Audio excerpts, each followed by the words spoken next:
প্রিয় শিক্ষার্থী, সরকারি সাদত কলেজের হিসাব বিজ্ঞান বিভাগের অনার্স প্রথম বর্ষের আমার প্রাণপ্রিয় শিক্ষার্থী,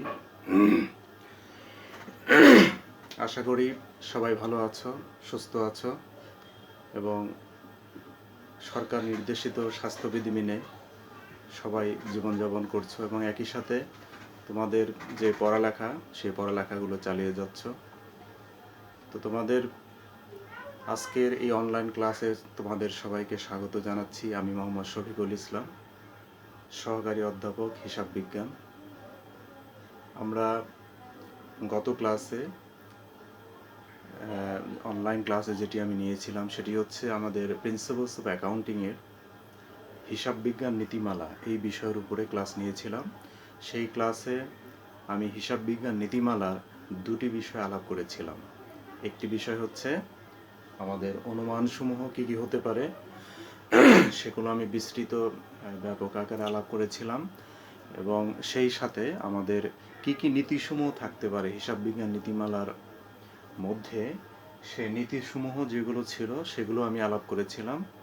আজকে তোমাদের যে বিষয়ের উপর আমি আলাপ করব সেটি হচ্ছে হিসাব বিজ্ঞান নীতিমালার যে সীমাবদ্ধতাসমূহ আছে সেই সীমাবদ্ধতাগুলো এবং একই সাথে আমাদের এই অনুমান নীতি এবং সীমাবদ্ধতার বাইরেও কিছু নীতি আছে যেগুলো আসলে আমাদের যে বিষয়ের উপর আমাদের কথা বলা দরকার, সেই বিষয় তিনটি বিষয় এখানে বোর্ডের উপরে লিখেছি, সেটি তার উপরেও আমরা আলাপ আলোচনা করব।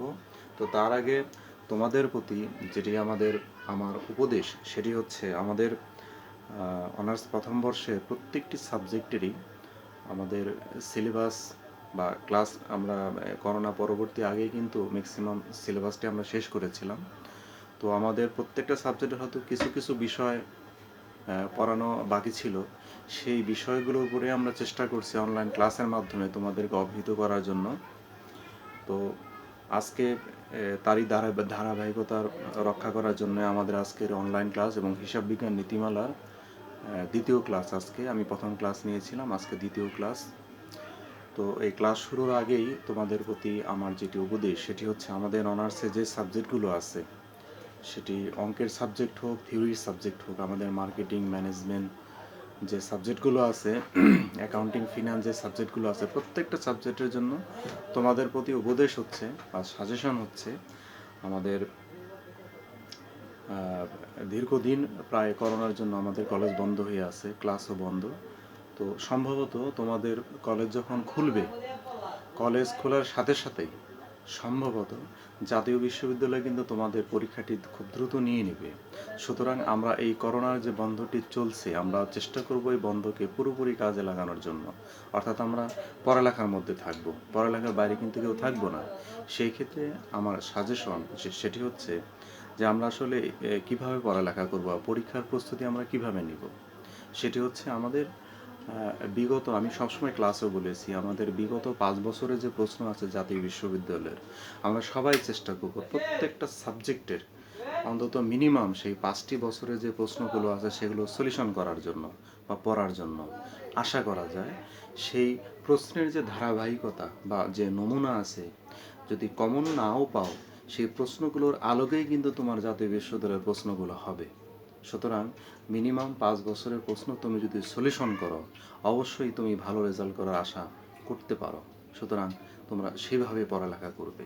তো যাই হোক, আজকে আমি হিসাব বিজ্ঞান নীতিমালার দ্বিতীয় ক্লাস নিব। দ্বিতীয় ক্লাস হচ্ছে আমাদের সীমাবদ্ধতা সমূহ, এগুলো আজকে আলাপ করব এবং একই সাথে আমাদের বোর্ডে এই পাশে যেগুলো আছে একটু কয়েকটা অতিরিক্ত নীতি যেগুলো আলাপ না করলেই নয়, সেই বিষয়গুলো আমরা আলাপ করব। তো তোমরা বোর্ডের দিকে লক্ষ্য করো। আজকে আমরা এখান থেকে স্টার্ট করব, সীমাবদ্ধতা সমূহ কি সেগুলো আমরা প্রথম আলাপ করি।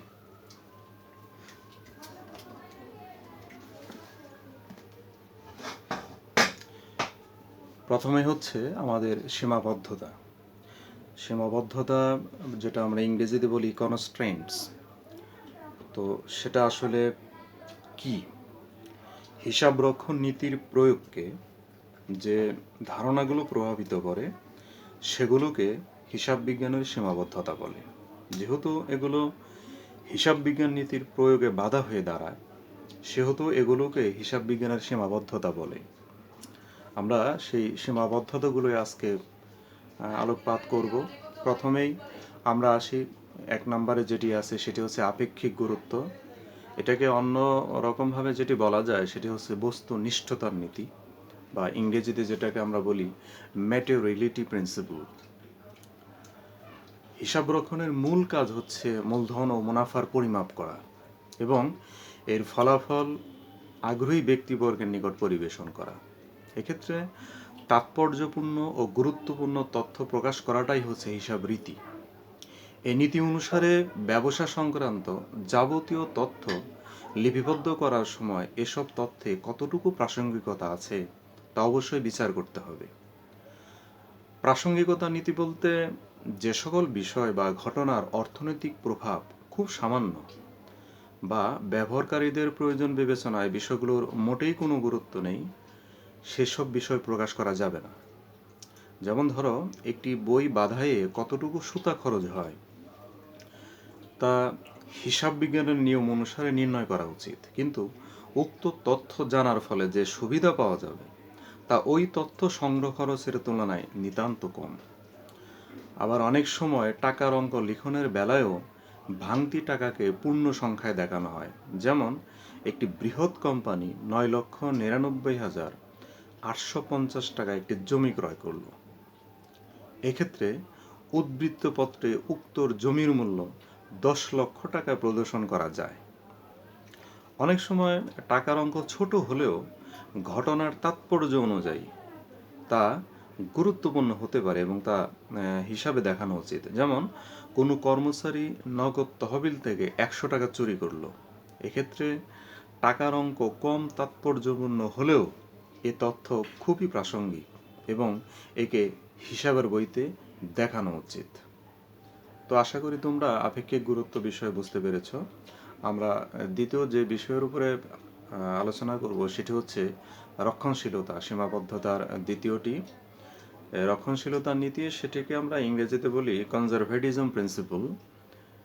এই নীতির মূল কথা হচ্ছে recognise all losses but anticipate no profits, অর্থাৎ সকল ক্ষতিকে পূর্বানুমান করো, লাভকে নয়। তাই কোনো বিষয়ে লাভের সম্ভাবনা যতই থাকুক না কেন তা বিবেচনা করা যাবে না, কিন্তু ক্ষতির সামান্যতম আশঙ্কা থাকলেও তা বিবেচনায় আনতে হবে।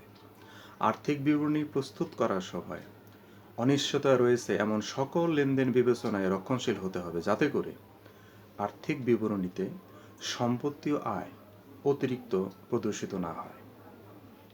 আমরা এরপর যে বিষয়ের উপর আলোকপাত করব সেটি হচ্ছে ব্যয় সুবিধা তুলনা। আমাদের সীমাবদ্ধতার মধ্যে তৃতীয় যেটি আছে, যেটিকে আমরা ইংরেজিতে বলি কস্ট বেনিফিট কম্প্যারিজন। এ ধারণা অনুসারে হিসাব তথ্য ব্যবহারকারীগণ কর্তৃক সুনির্দিষ্ট তথ্য হতে প্রাপ্ত সুবিধা তার জন্য ব্যয়িত অর্থের চেয়ে বেশি হবে। ব্যয়ের তুলনায় সুবিধা কম হলে তা হিসাব তথ্য ব্যবহারকারীদের নিকট গ্রহণযোগ্য হয় না। পূর্ণ প্রকাশ নীতি অনুযায়ী প্রতিষ্ঠানের আর্থিক বিবরণীতে সঠিক ও নির্ভরযোগ্য তথ্য প্রকাশ করতে হয়। কোনো তথ্য গোপন রাখা যায় না, কিন্তু যে তথ্য ব্যবসায়িক স্বার্থের পরিপন্থী হয় সে তথ্য প্রকাশ না করাই সমীচীন। এতে করে ওই তথ্য থেকে প্রাপ্ত সুবিধার চেয়ে ব্যয় বেশি হবে। তাই এটি পূর্ণ প্রকাশ নীতিকে বাধাগ্রস্ত করে। আবার যেমন ধরো, কলম, পেন্সিল, রাবার ইত্যাদি হিসাব বিজ্ঞানের দৃষ্টিকোণ থেকে কারবারের সম্পত্তি, কিন্তু এগুলোকে সম্পত্তি হিসেবে না দেখিয়ে খরচ হিসেবে দেখানো উচিত, কারণ এগুলোর মূল্য এত কম যে এগুলোকে সম্পদ রূপে হিসাব রক্ষণের আমলে আনলে এদের নথিভুক্তকরণের যে উপকারিতা পাওয়া যাবে তার চেয়ে নথিভুক্তকরণের খরচ বেশি হবে। তাই ব্যয় সুবিধার তুলনা বিবেচনা করে এদেরকে হিসাবভুক্ত করতে হয়। সুতরাং কোনো তথ্য সংগ্রহের ব্যয় যদি তা থেকে প্রাপ্ত সুবিধার চেয়ে বেশি মনে করা হয় তাহলে তা প্রকাশ না করাই উত্তম। আমরা এরপরে যে বিষয়ের উপর আলোকপাত করব সেটি হচ্ছে শিল্পরীতি বা ইন্ডাস্ট্রিয়াল প্র্যাকটিস। কারবারের বিভিন্নতার কারণে স্বীকৃত হিসাব নীতি থেকে কিছুটা বিচ্যুত হয়েও আর্থিক বিবরণী তৈরি করতে হয়। অর্থাৎ বিশেষ বিশেষ কারবার প্রতিষ্ঠানের জন্য বিশেষ হিসাব অনুমোদন দেওয়া হয়। ওই প্রতিষ্ঠান এই বিশেষ অনুমোদিত হিসাব অনুসারেই তাদের চূড়ান্ত আর্থিক বিবরণী প্রস্তুত করে। উদাহরণ হিসেবে বলা যায়, সেবাদানকারী প্রতিষ্ঠান যেমন রেলওয়ে, ব্যাংক, বীমা কোম্পানি ইত্যাদি বিশেষ ধরনের হিসাব পদ্ধতি নির্দিষ্ট করে দেওয়া আছে। তো এগুলোই হচ্ছে আমাদের সীমাবদ্ধতা। এরপরে আমরা যে বিষয়ের উপর আলোকপাত করব সেটি হচ্ছে আমাদের বোর্ডে দেখানো আছে। প্রথম হচ্ছে দ্বৈত সত্তামূলক ধারণা, তহবিল ধারণা, এবং আছে আমাদের বকেয়া ও বিলম্বিত ধারণা। প্রথমে আমরা দ্বৈত সত্তামূলক ধারণা এর বিষয়ের উপর আমরা আলোকপাত করব। তো দ্বৈত সত্তামূলক ধারণা, যেটাকে আমরা ইংরেজিতে বলি ডুয়াল অ্যাসপেক্ট কনসেপ্ট, এই ধারণা অনুসারে প্রতিটি লেনদেনের সাথে দুটি পক্ষ বিবেচনা করে সমপরিমাণ টাকা ডেবিট এবং সমপরিমাণ টাকা ক্রেডিট করতে হয়। অর্থাৎ প্রতিটি লেনদেনকে দুতরফা দাখেলা পদ্ধতি অনুসারে হিসাবভুক্ত করতে হবে। এই ধারণার উপর ভিত্তি করে হিসাব সমীকরণ, যেমন আমরা যেটি শিখেছি, সম্পদ সমান সমান দায় প্লাস মালিকানা সত্ত্ব, এর আবিষ্কার হয়েছে। দ্বিতীয় যে নীতিটি আমাদের এখানে বোর্ডে লেখা আছে সেটি হচ্ছে তহবিল ধারণা। সেটি কি? যেটাকে আমরা ইংরেজিতে বলি ফান্ড কনসেপ্ট। কোনো বিশেষ উদ্দেশ্যে রক্ষিত সম্পদ বা সম্পদ সমষ্টিকে ফান্ড বলে। এ ধারণা অনুযায়ী নির্দিষ্ট উদ্দেশ্যে রক্ষিত অর্থ শুধু ওই নির্দিষ্ট উদ্দেশ্যে বাস্তবায়নের জন্যই খরচ করা যাবে, অন্য কোনো উদ্দেশ্য নয়। যেমন অবচয় ফান্ড শুধু সম্পত্তি পুনঃস্থাপনেই ব্যবহার করা যাবে, অন্য কোনো উদ্দেশ্যে ব্যবহার করা যাবে না। আমরা প্রতি বছর অবচয় বাবদ একটি নির্দিষ্ট পরিমাণ টাকা আমাদের প্রস্তুতকৃত আয় ব্যয় হিসাব থেকে কেটে রাখি। যেমন ধরো আসবাবপত্রের অবচয়, আমরা প্রত্যেক বছর একটা নির্দিষ্ট পরিমাণ অর্থ পার্সেন্টেজ আকারে এটা আমরা কেটে রাখি আমাদের আয় ব্যয় হিসাবে, এগুলো আমরা উপস্থাপন করি। সেই টাকাটা কিন্তু এক জায়গায় রাখা হয়, জমিয়ে রাখা হয়, একটা ফান্ড তৈরি করা হয়। তো সেই ফান্ডের যে টাকাটা, এটা অবশ্যই ওই নির্দিষ্ট সম্পত্তি ক্রয় করার জন্যই পরবর্তীতে ব্যয় করতে হবে। এই ফান্ডটা অন্য কোনো কর্মে বা কাজে ব্যয় করা যাবে না। এটি হচ্ছে আমাদের তহবিল ধারণা নীতির বৈশিষ্ট্য।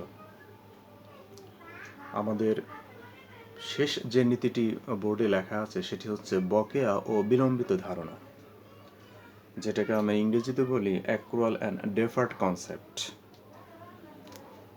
সম্পদ বা সেবার আদান প্রদান নগদে নাও হতে পারে। লাভ ক্ষতি নির্ধারণের জন্য আয় ও খরচের মধ্যে ম্যাচ করার সময় সকল আয় ও খরচের জন্য নগদ টাকার আদান প্রদান হয়েছে কিনা সেটি বিষয় নয়। নগদে না পাওয়া গেলেও আয় হয়েছে বলে মনে করতে হবে, আবার নগদে প্রদান না করলেও তা খরচ হয়েছে বলে বিবেচনা করতে হয়। এটি হচ্ছে আমাদের বকেয়া ধারণা।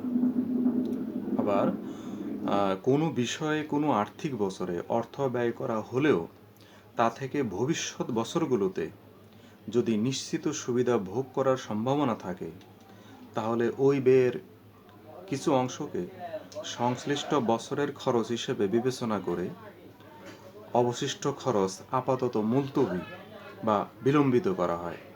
যেমন আমরা একটি খরচের সাথে পরিচিত আছি, যেমন বিলম্বিত বিজ্ঞাপন খরচ।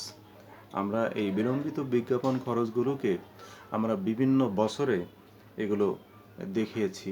একটি বছরে কিন্তু আমাদের এই বিজ্ঞাপন খরচটি শেষ হয়নি, অর্থাৎ একটি পোর্শন আমাদের সংশ্লিষ্ট বছরে আমরা দেখিয়েছি, এবং এই বিজ্ঞাপনের পরবর্তী যে অংশগুলো আছে সেটা আমরা প্রতি বছর বন্টন করে দিয়েছি বিলম্বিত বিজ্ঞাপন হিসেবে। ঠিক আছে? তো এটি হচ্ছে আমাদের বকেয়া এবং বিলম্বিত ধারণা নীতি সম্পর্কে আলোকপাত।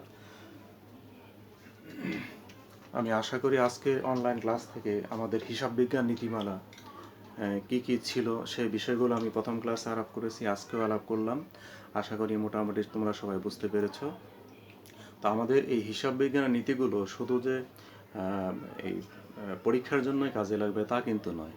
আমাদের পরবর্তীতে এগুলো হচ্ছে আমাদের হিসাব বিজ্ঞানের বেসিক জিনিস, অর্থাৎ আমরা যারা অ্যাকাউন্টিংয়ে পড়ালেখা করি এই বিষয়গুলো সম্পর্কে আমাদের অবশ্যই সুন্দর এবং স্পষ্ট ধারণা থাকতে হবে, কারণ আমাদের পরবর্তী জীবনে এই জিনিসগুলো কাজে লাগবে। যেহেতু আমরা অ্যাকাউন্টিং ব্যাকগ্রাউন্ড, বিশেষ করে আমরা পড়ালেখা শেষ করে যখন চাকরির বাজারে বিভিন্ন পর্যায়ে ইন্টারভিউ দিতে যাব, সেখানে অবশ্যই অবশ্যই এই বিষয়গুলোর উপর প্রশ্ন করা হয়।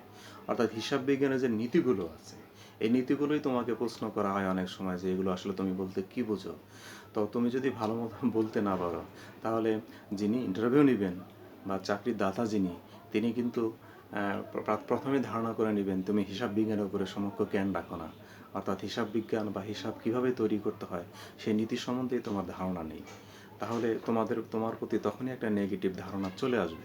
সুতরাং আমরা এই নীতিগুলো অবশ্যই স্পষ্ট ধারণা রাখব, শুধু পড়ালেখার জন্য নয়, শুধু পরীক্ষার জন্য নয়, আমাদের ভবিষ্যৎ যে আমাদের প্রত্যাশা যেগুলো আছে চাকরি, তার জন্য আমাদের নিজেদেরকে প্রস্তুত করে নিব। এটি হচ্ছে তোমাদের প্রতি আমার অ্যাডভাইস, তোমরা এই জিনিসগুলো সম্বন্ধে স্পষ্ট ধারণা রাখবে। সবাই ভালো থাকবে, সুস্থ থাকবে। করোনার যে নিয়ম নীতি আছে সমস্ত নিয়ম নীতিগুলো তোমরা মেনে চলবে। সবার সুস্বাস্থ্য কামনায় আমি আজকের মতো শেষ করছি। ধন্যবাদ সবাইকে।